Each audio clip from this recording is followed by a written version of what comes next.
How to book accommodations on Agoda. In order to book accommodation on Agoda involves searching for your destination and date, comparing options, and securing the bookings with payment as well.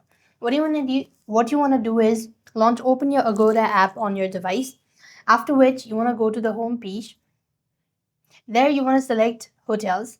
After which you want to type in the destinations. Then you have to mention in the date and how many rooms you want. After you're done entering the following information, you tap the search at the bottom. There, you should be able to find all the accommodations available.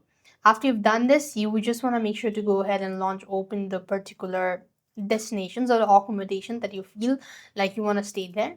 And you could just go ahead and select choose my room, and you will be able to find a lot of options available. You could also filter it out by all these stuffs. Once you've actually done, or once you've actually looked for it, you could simply go ahead and scroll down, and you should be able to find confirm, or you could just go ahead and select book and start entering the following details that will be asked. And this is how you're supposed to book accommodations on Agoda. I hope the video was helpful. Make sure to like, share, and subscribe. Thank you for watching. See you in the next video.